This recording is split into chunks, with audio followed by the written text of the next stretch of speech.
Private credit concerns have increasingly been on investors' radar, but is this just a case of a few bad apples, or is there a systemic risk at play? Joining us now to discuss, Scott Henshaw, VP and Director for Private Assets with TD Asset Management. Great to have you on the program. First time we've had you here. Great to be here, Greg. It's a big topic. That's why I want to tap your expertise on this. Let's talk about private credit. Is the whole private credit industry affected by all this? Yeah, look, there's no doubt there's tremendous noise out there right now. We're getting hit with a lot of questions from both retail and institutional investors. And there's perhaps some reasons behind that are worth exploring. But to talk about what the real cause or the root cause of this is, I want to go to a certain area of the private credit industry, and that's the business development corporations, okay?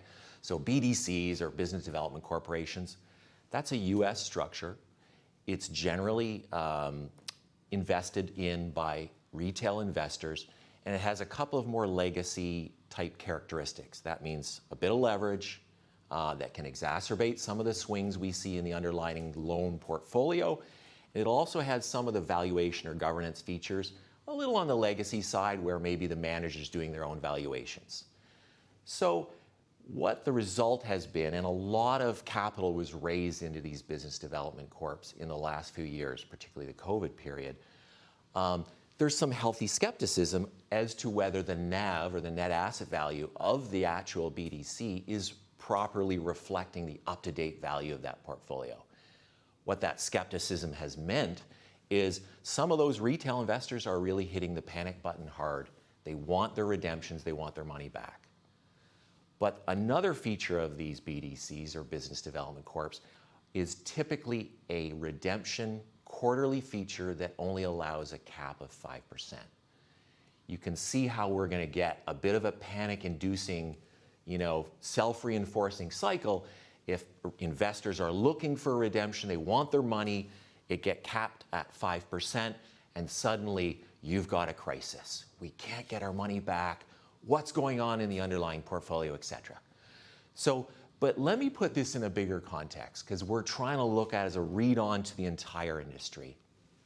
Our estimates put that BDC/retail quotient of the industry probably around 15%, okay? So it is a fairly small corner of the industry, certainly a large and legitimate concern. But if you look at the other 85, typically that's institutional investors. Typically that's in vehicles that are very long liquidity. Those investors have a long-term viewpoint on the industry. They don't have even the option, for the most part, to hit the redemption button. And so I think some of that noise has to be put in that context to realize there's a much bigger industry at play here, and business development corps shouldn't be the tail that wags the dog. Okay, so when we start to see some of these issues bubble up, and it creates that tension between what the retail investor thinks an investment is, what institutions do, are we talking about a fundamental problem here, like widespread default risk, which sometimes enters the headlines, or is this more of a structural problem?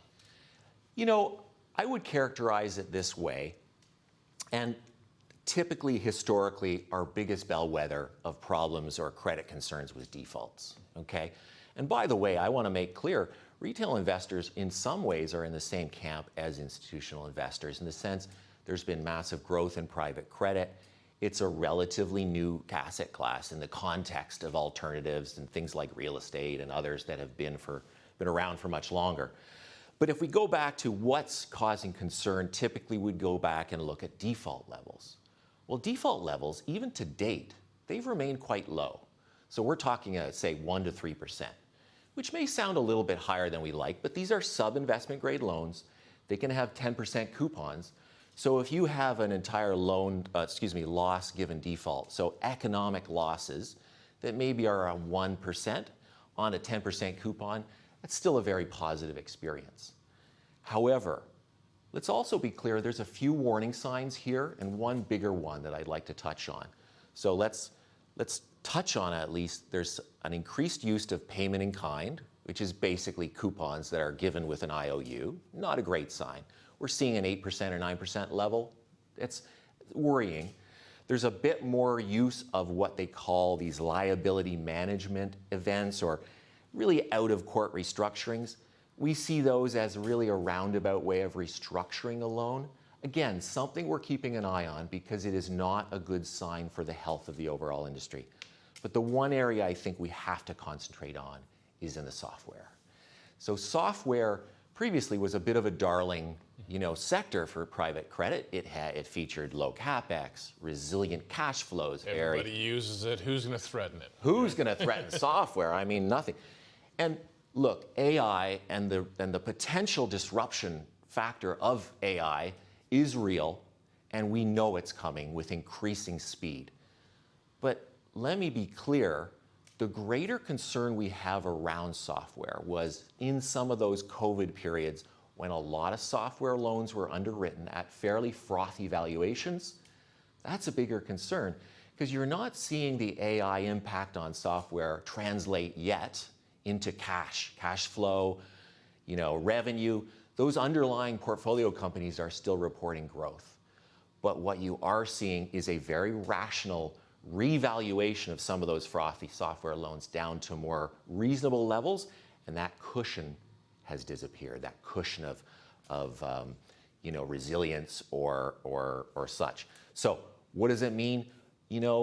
Our estimates see around 30% of sort of distressed level loans, they're in software. That is a heavy out-representation of that sector. Not great. Probably in the range of 45 to 50 billion underlying loans that are in some form of distress, not default, but there are concerns there, and those are legitimate concerns. When I see the headlines about private credit, that's what they're narrowing in on, right? The software, the 100%. stress in that space. And then the question for a lot of people becomes, is this the spark that ignites the brush fire? We think back to 2008, the great financial crisis, the mortgage industry. Do we see this event on par with that? Well, absolutely. Look, there is no doubt in my mind, private credit on the bingo card of what is it, the thing that's going to cause the next 2008 crisis, that's the number one choice right now. And look, there are legitimate areas such as software, such as some of the leverage or liquidity concerns. I want to step back a little bit, though, in the greater context. When I say, there's 2 trillion, maybe 2.5 trillion USD of private credit, sub-investment grade loans, boy, that sounds like a lot. But okay, context-wise, what's the publicly traded, fixed income market? It's probably upwards of 140 trillion. Equity, maybe 105 to 110 trillion. Some of the other alternatives, real estate, infrastructure, mortgages, etc., if you aggregate those, they're in the tens of trillions. So despite being the whipping boy right now, private credit's, it's not even the tail that's potentially wagging the dog here. It's the little, like we had a cockapoo with the breeder cuts the tail. It's a little tiny stub of a tail. So we need to keep that in context. And then secondly, is there a transmission mechanism? Because if you go back to the 2008 crisis... How does it visit back to the rest of the system so we all start to feel it? Precisely. And that's probably a greater concern. But when we look through those transmission mechanisms, things like bank lending to private credit, they're fairly muted. Some of the reforms, we don't like red tape and we don't like reforms, but some of the post-2008 GFC reforms sort of did their job in that private credit was very much moved into the hands of the long-term investor, that if there are underlying economic hits, that investor take those hits. But we just don't see places like Wall Street banks that trade. Those are senior secured loans. That's probably not the area where the brush fire spreads. Right. So that's a pretty safe bet. So when an investor hears all this information, what they should be doing with it? What should they be keeping in mind? So my first answer I'd love to say, let's just relax and watch the Leafs go through the playoffs. This is obviously not going to happen, so let's go to say, which world are you living in? Yeah, no, that's exactly. That's the world that not dealing with reality. What I would say, though, is this, and it's going to sound a little bit like our grandmother or grandfather used to say, and in terms of a common sense approach. Investors need to step back a little bit and understand private credit has seen dramatic growth and a lot of claims were made. This is a very illiquid asset class, okay?